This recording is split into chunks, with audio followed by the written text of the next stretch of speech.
appears that we caught Mooney red-handed on My Big Fat Fabulous Life, Yourwetsock. Turns out that someone at casting dropped the ball. We're recycling NPC industry plants. Give me some Oh my God, hands on your knees. Ooh.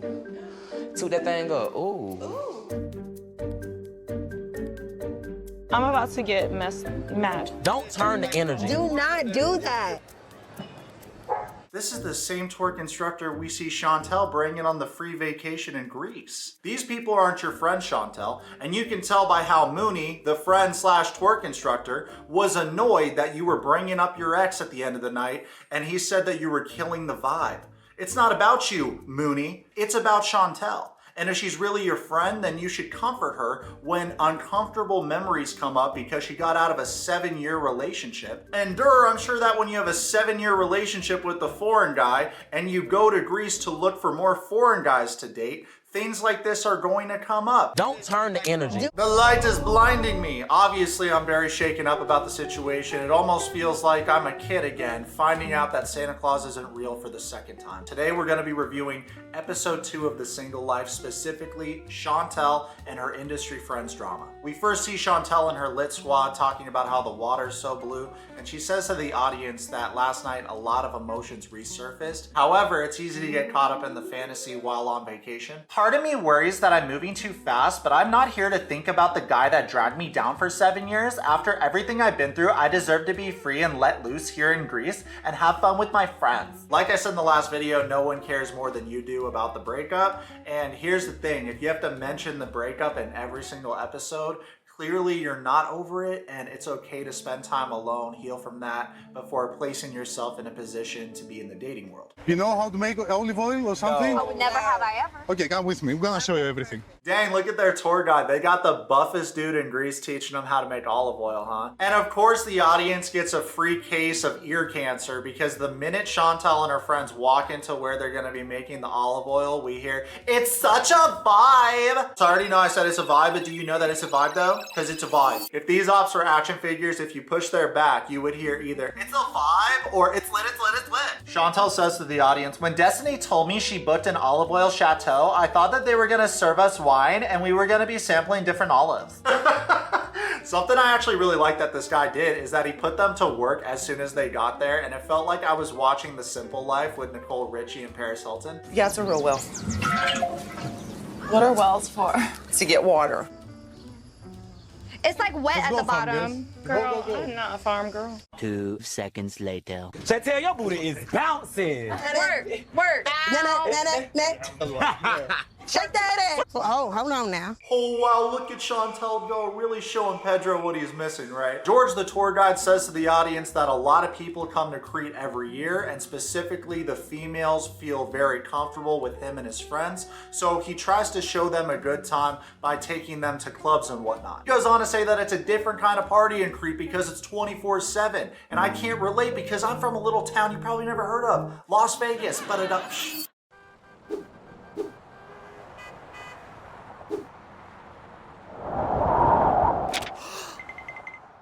Hell yeah! Anyways, the gang goes back to their hotel room to change for their big night out on the town. Next, we see Chantel and her friends. They're on the way to the bar to meet up with George and his friend. I've been single for 6 months now, but in reality, Pedro and I have not been intimate for an entire year. Uh-oh, Socks, we know where this is going because she wore a I Want the D t-shirt and FaceTimed her mom to show her. So dad, earmuffs if you're watching this video because your daughter wants the penis. It's been over a year that I've been single. My cookies have been locked away, neglected. I'm sexy, I'm young, I'm in my prime. Bring on the men. Chantel, from the way you're moving and the things you're saying, don't you think you're coming across just a tad bit desperate? The end. The gang pulls up to the bar. George is there and introduces his friend Giannis to everyone. He says that he's a professional football player. I would fact check that absolutely, a quick little Google search. I can't because I don't have this kid's last name, but he says that he played for 3 years in London. Right away, she's very physically attracted to him, and I feel like I'm watching an episode of Geordie Shore, am I right? And later Chantel turns to him and is all like, "Hey bruv, is it a problem that I was recently divorced, and he's like, no, why do I care about that? I'm a footballer. I'm trying to bend you over like Beckham. On a serious note though, I tried to Google search this kid's last name, but alas, no luck. If you do find out his last name, let me know in the comments below, or please hit me up on IG, because I would love to watch his tape to see if he's actually good at football or not. And Giannis, bro, I'm not like Chantel's friends. I'm not an op or anything. I just want to know if you're really good, because you said you were really good at football to Chantel. Let me know in the comments what professional team you think he played for. Manchester United, Liverpool. I'm sorry, if you're from the UK, please don't unsubscribe, you guys. I'm just kidding. But on a serious note, we are interested to see, more about this professional football career for a number of reasons. One, a lot of people lie about being professional athletes and being multimillionaires. I can't tell you how many people I've seen or talked to at bars or clubs that say that they work somewhere, and then I question them because I'll know someone that works there. Oh, I don't know who that is. Fact check later. That person's a broke idiot. He doesn't know shit. He doesn't know anybody. He's a liar. There's so many liars in this day and age, and it's really sad. But on a serious note, we're not used to seeing professional athletes on these shows. We're used to seeing absolute dweebs and weak men. So if he is a professional athlete, that's cool. When Giannis introduced himself to everyone, Chantel told the audience that she's only dated 2 white boys in her life, but these European guys are looking real good. When they first walked in the bar, they ripped some shots, and then Chantel started twerking and her friends were gassing her up. The producers asked Giannis what he thinks about American girls, and he says that they're fun to be around. After Chantel calls football soccer, they talk about working out, and then he twirls Chantel and tells her that she looks good. Very NPC conversation and flow, to be honest. They kept things very surface level. At one point, Chantel once again said to the audience, I imagine a Greek god, strong Spartan. She actually did that pose. You're not gonna get new material each episode, girl. Like, you're going through the motions. You're twerking at every scene you're in. You're saying the same things.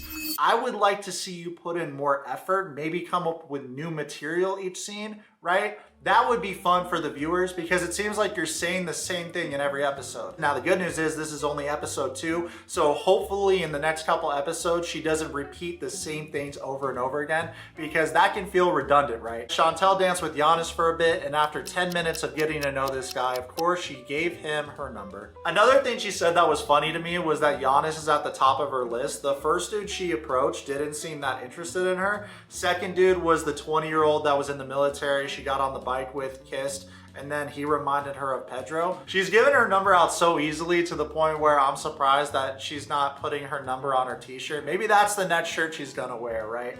But you want to make people work for it a little bit. I don't know about y'all, but I'm very selective about who I give my phone number to. To be fair, not much happened with Chantel and her friends in this episode, but I'm gonna keep y'all updated. Next up, I'm gonna be reviewing episode 3, so I'm pretty sure more things will happen with their segment. If y'all have some time, please check out our Amazon storefront. We got some mad luxurious items on there. If you want some one-on-one time with me, please order a Cameo. I'm the #1 Cameo creator in the entire world. Super thankful that y'all watch my content. Comment below, subscribe. Let's be red, let's be red. Follow me on Twitch and on Instagram right now.